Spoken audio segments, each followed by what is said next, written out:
बातमी परभणीत नाही येते। परभणीमध्ये जुन्या जिल्हा परिषदेसमोर दगडफेक झाली आहे।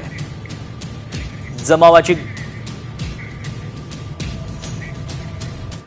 विरोध करत असताना आता आपलेच भाजपचे माजी आमदार प्रमोद जठार यांनी रत्नागिरीमध्ये समर्थकांची बैठक बोलवलेली आहे। रिफायनरी संदर्भात भाजपची नेमकी भूमिका काय? मला वाटतं रिफायनरी संदर्भात वातावरण तापताना नाही तर वातावरण निवळताना दिसतंय। कारण कोकणच्या जनतेला विकासासाठी रिफायनरी हवी, तिथल्या लोकांना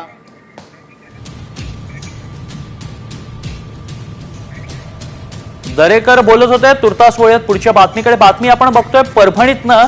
परभणीमध्ये दगडफेक झाल्याचं पाहायला मिळतंय। परभणीमध्ये जुन्या जिल्हा परिषदेसमोर दगडफेक झाली आहे। जमावाची गाड्यांवर दगडफेक पाहायला मिळाली आहे। दगडफेक का करण्यात आली याचं कारण अद्याप समोर आलेलं नाही। परभणी बंद दरम्यान जमाव आक्रमक झालाय। संविधानाचा अपमान केल्याच्या निषेधार्थ हा बंद पाळण्यात आला होता आणि याच बंद दरम्यान ही दगडफेक करण्यात आली। मात्र या दगडफेकीचं काय कारण आहे हे समोर आलेलं नाही।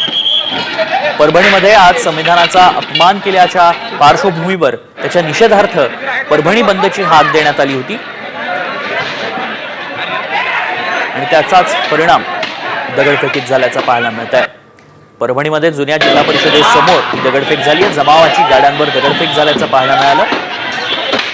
मस्साजोग इथं अनुयायी आक्रमक झाल्याचं पाहायला मिळालं होतं। संविधानाची विटंबना करण्यात आली। आंदोलक आक्रमक झाल्याचं पाहायला मिळालं होतं। परभणीमध्ये आंदोलक आणि पोलीस आमने सामने आल्याचंही त्यानंतर पाहायला मिळालं।